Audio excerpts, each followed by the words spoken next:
Master of the Choke with Grandmaster Ted Gambardella. You know, I've always found chokes to be one of the best ways to win a fight, and the answer is really simple. Why? You will always win the fight when your attacker is unconscious. I love chokes with a gi or with a shirt, without a gi, or with no shirt. You know, if you're in a life or death situation and you absolutely have to win the fight, the best way to do it, there's nothing better than to choke them out. They might be bigger, they might be stronger, but if they're unconscious, they're always going to lose. I've used a lot of chokes in a lot of fights, and I've always won it. They just do, you know, it's not too hard to do. You don't have to be great, you don't have to be strong. You just have to apply it. You have to hold it on there, and you're going to choke them out every single time. Let's start out with some lapel chokes, because people are going to be wearing a t-shirt or they're going to be wearing a jacket most of the time, so it's pretty easy for you to be able to control them with a choke. Here's how you do a thumb out lapel choke. You grab down on the lapel side that you intend to choke and pull down to create an opening. Sort of lift it up, and you're going to slide your right hand as deep back as you can possibly take it with your thumb out. In other words, your thumb is actually pointing deep into the neck. The further you can dig it into the back, the better. A lot of people don't do this choke right because they do not dig their thumb deep enough into the back of the guy. So you want to dig your thumb as deep as you can. You look right here in the second picture to the right, and you'll see that his thumb is way back, all the way to my ear. His entire fist. He's gone as deep as he can and grabbing a hold of that gi. His other arm now reaches underneath and grabs the other side of my lapel. Now the choke is done very simply. You finish by pulling out very hard with the elbows. You don't just pull on the arms. You sort of brace your elbows and shrug your shoulders and pull yourself into them. If you do it right, they can't counter. It's going to knock them unconscious. It's going to choke them unconscious in about 30 seconds. It's a very powerful choke. Very easy to do. It's very fast. It's very powerful. The secret you got to watch out when you're doing this deep thumb out lapel choke is you want to get deep into the back of his gi, or the back of his t-shirt even. Cross your other arm right in front, and then lean forward and flex your shoulders using the entire strength of your shoulder muscles to pull back and to choke him out. Great choke. Choke number one. Now this is a same choke, or very similar choke, with the thumb out. The thumb is pointing out. So here we're doing it from a mount. And this is another one with a Ghee choke. Because we're using a gi, and remember, a t-shirt will not rip. So you can do this exact same choke with a t-shirt. You're going to dig your hand very deep, all the way to the ground, and you're going to hold up on his uniform with your opposite hand. Since we're doing it as a right-handed choke, we're going to lift very hard with our left hand to pull the gi open and expose his neck. Dig deep as far as I can to the back, and dig my thumb in there and lock the gi. Now I'm going to crisscross and reach as deep as I can to the other side. This has made a little X. You can see a perfectly clear X right there with my hands.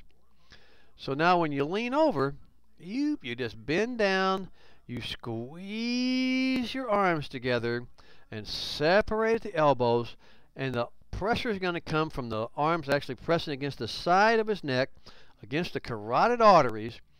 And a lot of times you go all the way to the ground with this choke, and you're going to put your head on the ground, and you will pass out within 15-20 seconds easy. Great choke.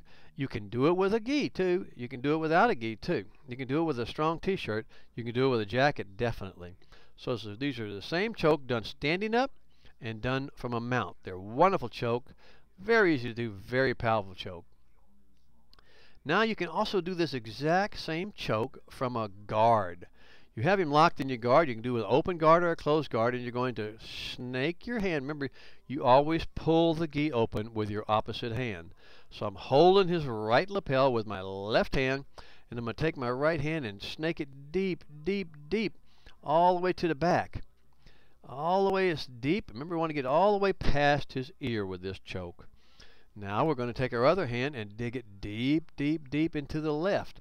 You know, I like to take my time and wiggle and twist my hands and get it in there. And now when you get it in there, brother, you lock your legs, you pull your arms apart, you force your elbows in, and he is going to go out. Going to go out pretty fast, and it doesn't take very long for this choke to do its deadly work because it's cutting off the blood. These are blood chokes. These are not air chokes. This is a blood choke, so it's going to knock him out unconscious in about 30 seconds, or maybe even sooner. It depends how hard you do it in there. If you look up here at this picture here, and you can see if this cursor, see a little X I'm going around here where I'm on the bottom picture, you can see my gi is just all bent up on my back because he really has that choke in deep and hard. And the same choke we did in the first three chokes, the first two chokes, now we're doing it one more time. We've done it from standing up, we've done it from the mount, and now we're finishing by doing it from the guard. It's just that powerful of a choke. A great deep reverse thumb lapel choke. Now we're going to do a little different choke. This time it's an open palm. The other time my palm was facing down. You see the close-up picture of the hand position here where I have both hands with the palms facing up. In the first choke, the first three chokes we did, the palm was facing down. This time it's facing up. So I'm going to take it and dig it deep in there. And you'll notice also when I dig it in there deep, I'm also going to put my head on the ground. This gives you an awful lot more strength, an awful lot more pressure. If you'll notice in this bottom picture too, we have our legs hooked under his butt to keep him up in the air, to keep him from arching it. If he starts to arch out, you can straighten your legs out and do what's called a grapevine.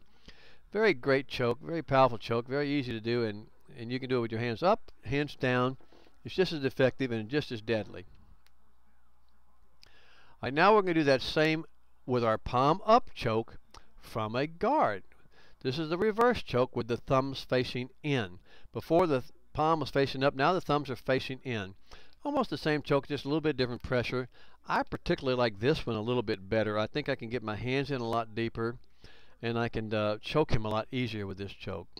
Now you want to make sure you do this choke slowly, and you want to pull him very close to you while you're pulling out. Remember, you set it up by sliding one hand deep, deep, deep into the back of his neck.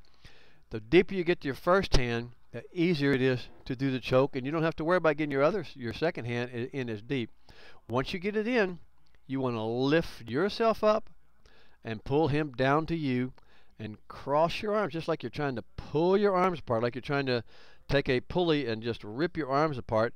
You have an X in front of your body, and you're taking that X and pushing up into his neck, flexing your shoulders, digging your head in there like you see his head up close to mine, and pulling those arms apart. And it's going to be a very easy choke to apply and very difficult once it gets on you for you to get out. So it's a very good choke to finish and a very good choke to win the fight, because when he's passed out, he can't win. All right, here's a great choke. This is called the reverse choke. Here you're going to clasp your hands together in what's called the gable grip. And that's where I have one hand on top, the other hand on the bottom, and my thumbs are completely on top of each other. Now my fingers are not interlaced at all. My hands are parallel to each other. It's sort of like a, one hand on top of the other. It's called the gable grip. I think I'll have a close-up of it later. And I take it and cross it in front of his neck, and I have to dig my shin of my hand, or my shin of my forearm, and that little bone there, and it's not your shin, but it's like a shin bone there, the forearm bone, directly into the front of his neck. This is a Adam's apple choke. This is a air choke. This kills him. The other one put him to sleep. This kills him. And what makes this choke a little bit different is that you're going to put your knee in the middle of his back.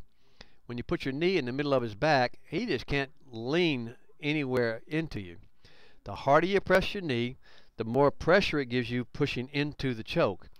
And as you can see, I'm having to strain my neck very, very hard to not go unconscious there. I want to really emphasize this. When you're practicing your chokes, it's very, very important that you tighten your neck every single time. Tighten your neck muscles as hard as you can. These chokes will crush your Adam's apple. So you've got to practice tightening your neck. That's how you defend against this choke, besides working his hands and stuff. but you've got to tighten those neck muscles as hard as you can. You see the great face I'm making? I'm making this face because I can tighten my neck muscle, and that also helps me by, I sort of swallow my Adam's apple. So I'm sort of swallowing and pulling my Adam's apple back while I tighten my neck. This assures me that I have all the strength I need so that I'm not getting killed while I'm practicing the choke. Your neck's going to become very sore when you do your chokes. The chokes are not something you practice every single time you practice.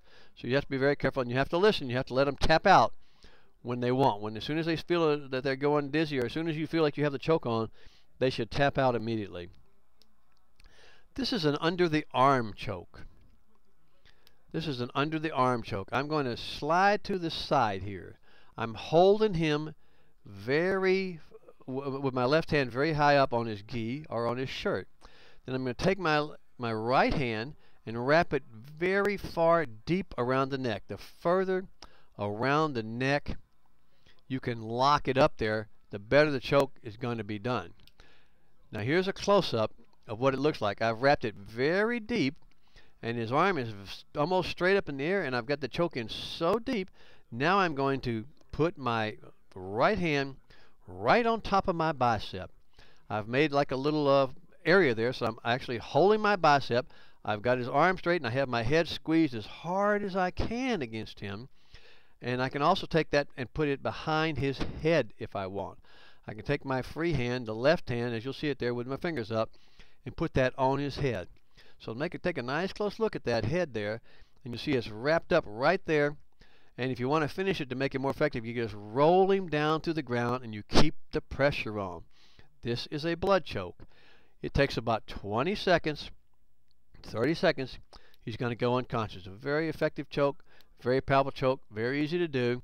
I've used it before in a lot of tournaments and a lot of times rolling, and it's amazing how effective it is. And this is not a Ghee choke. This is a choke you can do from, it's called, in wrestling, it's called a duck under. So I'm ducking underneath, and I can do this standing up. I duck under, grab that arm up, wrap that arm around his head, put it against his head, then I take him to the ground and choke him out. It's called a duck under choke, or an arm up choke, or a reverse choke. Very nice choke. Here's a setup with a deep collar choke.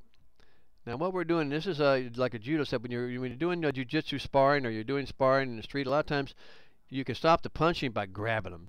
So you're going to grab his gi. You're going to grab his gi, and you're going to take your right arm, your right hand, and dig it deep, deep, deep into the back of his neck.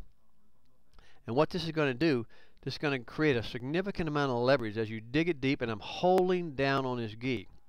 You're going to dig as deep as you can with the right hand into him with the thumb facing in. The thumb facing in. The knuckles are facing towards his face. Then I can actually reach up and choke him standing up by taking my other arm. As you can see it here, you see my little cursor if you can, I'm reaching and pulling down on his lapel with my left hand. My right arm is deep, deep back into his neck. My left hand is pulling down on his left lapel. My right arm is deep, and I'm actually choking him with the pressure of my forearm going against his throat, and the pulling down of the gi with the other hand. I'm actually choking him standing up with just one hand, really. So the secret is I'm turning sideways. I've dug it in deep. I step across. Now I dig it deep into the back, put that pressure right underneath his neck, pull down with the other hand, and you can choke him completely unconscious standing up. Beautiful choke, pretty easy to do. This is a nice little choke. In this one, you're going to start by grabbing both arms on his left lapel and pulling him down. Pulling him down with both arms. So I've grabbed that lapel and I've yanked him down as hard as I can. I've yanked him down as hard as I can. Now watch, this gets pretty tricky. I'm going to quickly step aside, flip the arms over. So my left arm is going to go over the top of his head. My right arm is going to stay in front. So take it. You see that little look here, right here? My left arm is pulling down. My right arm is there. My left arm flips over the head. The right arm stays in front. Now what that's done is set up a significant Ghee choke there, because I've flipped it over his head. Now I'm taking all the pressure of the gi. This is choking him out. If you can sort of see that little cursor, he's got both of my hands. The gi is on the right hand side. You can look there right on the picture right there. Both hands are on the right hand side. You see one hand, left hand on the back, the right hand on the front. And I'm just pulling him straight towards me. I can press his head against my forearm, and I'm actually choking him unconscious with the pressure of his gi against his own neck. So it's a cute little choke. I've yanked it down with both hands. I step over and just flip it over his head, keep all the pressure, drive my forearm up into his neck, and choke him out with the pressure of my own forearm and his own gi.